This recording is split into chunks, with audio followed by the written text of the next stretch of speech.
AskReddit by its meth that go over here. What is the most deadly thing that most people overlook in their homes?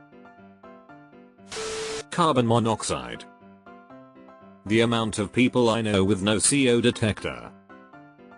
Edit. I'm in Ontario, Canada, where 3/4 of single homes have gas. Same. My sibling and their spouse are overprotective helicopter parents. I was just at their house helping with home repairs and noticed they didn't have a single smoke alarm or CO detector on the floor where all 3 of their bedrooms are. Such a basic thing compared to the pointless stuff I've seen them freak out about, and yet they didn't seem concerned about it. Just do it. Some people have zero regard for mixing cleaning products. I see you've met my mother. Ammonia and bleach, OMG. Stairs. 12k deaths in America a year are from stair falls. A 50s-ish friend of mine was carrying the laundry basket down to the washer in the basement, slipped, hit his head, and died. About that fast. Boom, gone. Bleach is one of the most dangerous things we use regularly. If it is heated or mixed with vinegar, it can become chlorine gas. If mixed with ammonia, it makes chloramine. If mixed with alcohol, it can make chloroform. For a cleaner we use so often and on so many surfaces, it can be exceptionally dangerous. MHMMM, so that's how you make chloroform scribbles in notebook. Garage doors. Specifically the springs. Especially in cold climates. Replacing them is a job for a pro. Trying to get new ones properly tensioned in itself can be very dangerous. Lint traps. I've never understood why this is such an issue for people. I just make cleaning the lint trap a part of each load of laundry. It's quick and easy and becomes part of your routine once you get used to it. No need to let it build up at all. Don't put shit on your stove that you don't want a flame put to. Someone in our house left a medium-sized plastic diffuser on the stove. While my mill was leaving, she bumped the electric stove knob on. I came downstairs after putting our youngest to bed to the entire main floor filled with thick plastic and whatever else melted smoke. The diffuser was just a puddle. I grabbed tongs and lifted what was left of the electronics off. Aired the place out, but that night I had crazy heart palpitations. We were very lucky it didn't turn much worse. Also, earlier that day, we had a stair contractor in to do work, and he removed the fire alarm without putting it back. What are the effing odds? Slipping in bathroom. A couple years ago I slipped and fell in the shower. Somehow managed to fall out of the shower slightly, hit the bottom right side of my jaw on the toilet tank cover. The tank cover fell off and broke and I flipped over and landed face up in the tub. I cut myself really bad. And, being the idiot I was at the time, and having no health insurance, I was hoping it would stop bleeding. 2 hours and about 3 towels later I finally gave in and went to the ER. They were like, "You could have passed out, died from all this blood loss." My roommates weren't home, my best friend didn't answer her phone, and I had no one else to call for help. I tried to tough it out. Stupid mistake. Now I have a nasty scar and a healthy fear of slipping in the shower. It's no joke. Dogs.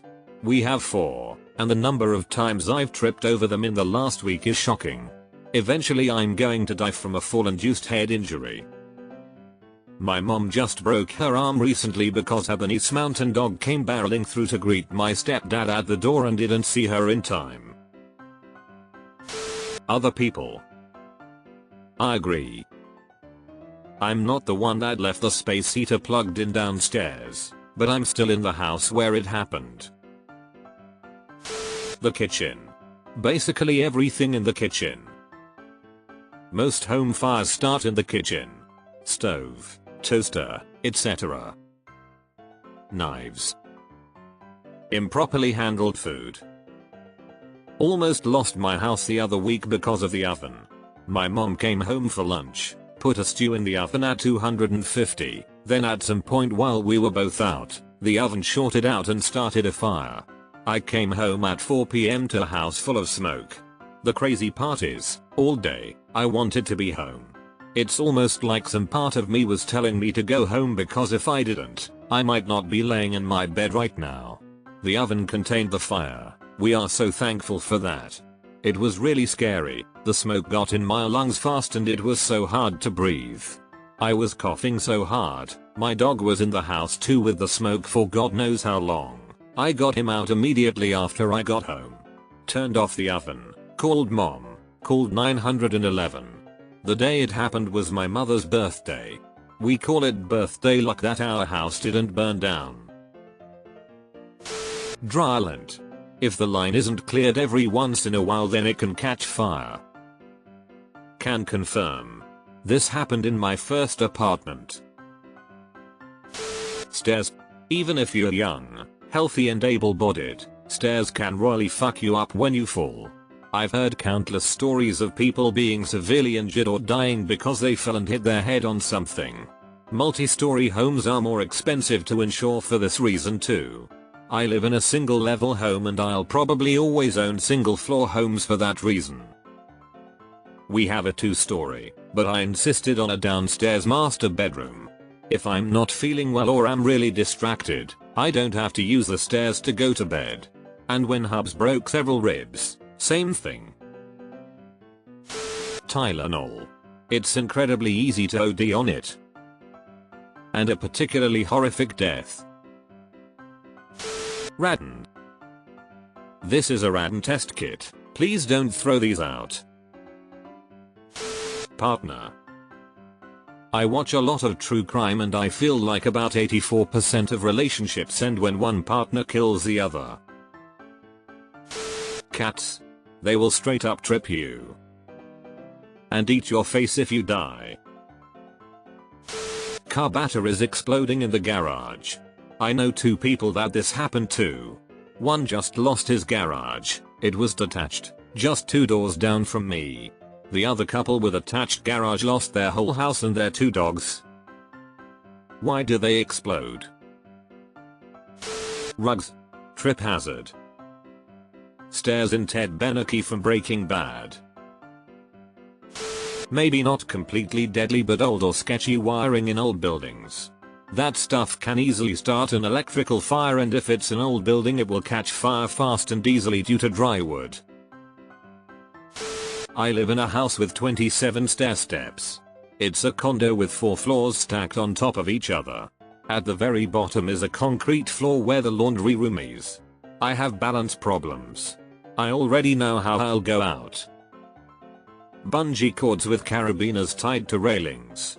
Keep your phone on you when you go up or down. Have it set to send an emergency notification whenever it detects a sudden stop. There are apps for that. I wonder if those G-force detection stickers can be modified with smart tags to send out a distress signal during such an event. Could be handy for old people too. You know, get a notification of when dear old grandma takes a tumble. Or, just get those inflatable slip and slides to line your staircases with, without the water, soft mattresses for the very bottom. Damn, what was in that tea? Their spouse. Bleach. I don't know why they don't teach about the dangers of bleach more. My partner sprayed it on the hot stove one time. Nothing happened but I had to sit down and explain the dangers of heating and mixing bleach. Alcohol, friends and family. Shower mats. Without one anyone can go slippity slip and break your neck like Buster Bus.